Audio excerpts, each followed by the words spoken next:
Hey everybody, this is a clip from the latest episode of The Randi Rhoads Show. If you want the full episode, you can watch live on Free Speech TV, Dish Channel 9415, DirecTV 348, Sling, Roku, and Apple TV. Mary had a little man. The fault. We believe that all men are created equal. To the magnificent mosaic that is America. From radio beacon to radio beacon. I have a dream today. Change has come to America. Believe me. Knock, knock. Who's there? It's a figment of your imagination. Randi Rhoads Show. Turn up your mind. This is particularly sad, okay? He's a soft-handed man-child, this man. He's like a little toddler. He's like Scotty's little boy, who's only, not even 3 years old yet, who loves trucks and cranes and, oh my God. And by the way, yesterday, just so you know, Donald Trump was at a petrochemical plant, and he was there on an official government visit, and he decided to break the law and campaign. Okay, that's small potatoes compared to the laws he's already broken, right? It's just, and the conspiracy theories he spreads and the white supremacy that he emboldens and encourages. The man he is so beneath this office. I can't, there are no words for how low. There is no bottom to him, you understand? There is no bottom to him. The more he's attacked, the more virulent he becomes. So look at him yesterday. Now, these poor people, I feel really bad for them. They're obviously hardworking, Joes and Janes, and they're forced to stand behind him. They are expressionless, by the way, while he rants and raves. Getting this massive job done right has required more than 1,500 pieces of heavy equipment, one of the largest cranes anywhere in the world. I look forward to seeing it. I love cranes. I love trucks of all types. Even when I was a little boy at 4 years old, my mother would say, "You love trucks." I do. I always loved trucks. I still do. Nothing changes. Sometimes, you might become president, but nothing changes. I still love trucks, especially when I look at the largest crane in the world. That's very cool. Do you think I'll get to operate it? I don't know.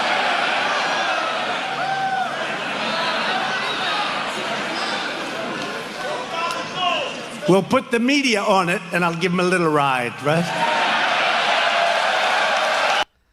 Oh, my God. The stank market. It is the stank market. It's stank today. Is crashing, okay? Everything is literally going to hell in a handbasket. You got violence all over this country because he's the president, and because he eggs people on, and because he encourages it, and because he says punch him in the face, and because he calls people who won't punch other people in the face weak, right? You got all this going on, and he decides to go yesterday to Pennsylvania and stand in front of a bunch of really hardworking people and talk about, I love trucks and I love cranes. You think maybe, and then they took him outside, okay? And they were showing him the freaking cranes. This is at a Shell oil plant. And they poured some concrete like the day before, knowing that they were going to have him out there so that he wouldn't have to step in wet gravel because it was raining. So they poured a little bit of concrete. I mean, anybody ever pour a little bit of concrete? It's just not that big of a freaking deal, okay?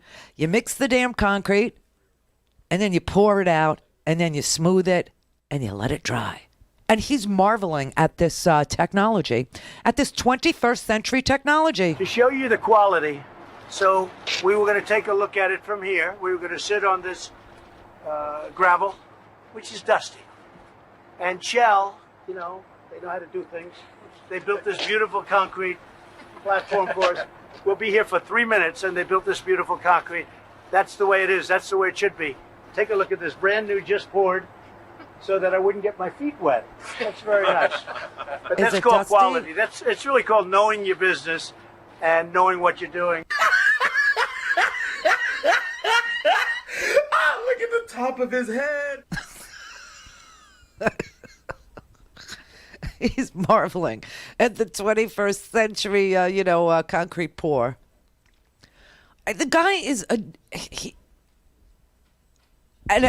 the only reason why anybody would stick with him is because he is racist.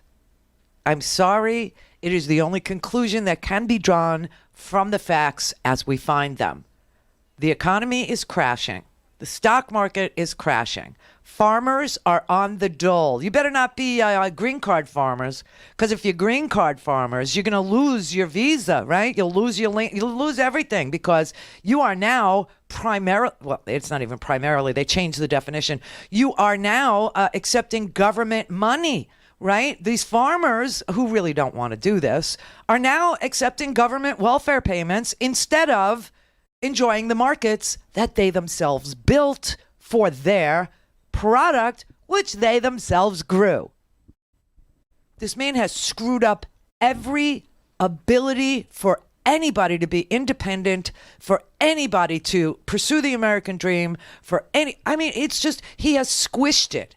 And the only thing that passes for conversation in this country when it comes to politics or the president or the elections upcoming is whether or not he'll leave. Is he a white supremacist or isn't he? How low will he go? Are we really in danger of a man who won't leave office? Are the elections going to be free and fair? How many bots are on the internet now promoting him? This is the sickest environment I've ever worked in. And I've seen lots of weird stuff. I mean, look, in the year 2000, I was a local broadcaster in Palm Beach County with the butterfly ballot. And I watched the Supreme Court hand an election to George W. Bush. Over what? 535 votes? They said please. I thought that was as low as America would go. I was wrong. Dan in Dallas. Hi, how are you? Hey.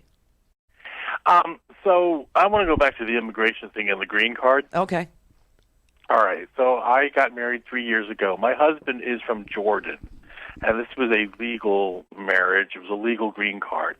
I signed a piece of paper. It's called a Form 834, something like that. I am responsible for him for the next 10 years, 40 quarters. If he applies for any government assistance whatsoever, I am responsible for him. The government can come after me even if we get divorced. The only way that I'm released from that is if he dies, goes back to his country, or becomes a citizen. Yeah, but now that form doesn't even matter. That's the sponsor form that you signed. Right. Okay, they don't even care about whether or not you signed that form. Now your husband has to sign a form showing that he makes 250% over the poverty limit. So it's about $41,000 a year. He has to show that he is self-supporting. The whole sponsor thing, it doesn't matter anymore. They have changed everything. It used to be immigration would ask, in a marriage situation for the spouse to sign, the American spouse to sign a piece of paper vouching for the fact that you could support your spouse completely independently. But now they've changed it so that your spouse, the green card holder, now has to demonstrate that they are individually making at least $41,000 a year, regardless of whether or not they're sponsored. So, but listen, here's the thing I want to tell you. It hasn't gone into effect yet. October 15th is the date. It's an executive order. He has absolutely no authority to execute on this. And there's already 2 lawsuits today to stop it from going into effect. Mary had a little man. The fault. We believe that all men are created equal. To the magnificent mosaic that is America. Radio Beacon to Radio Beacon.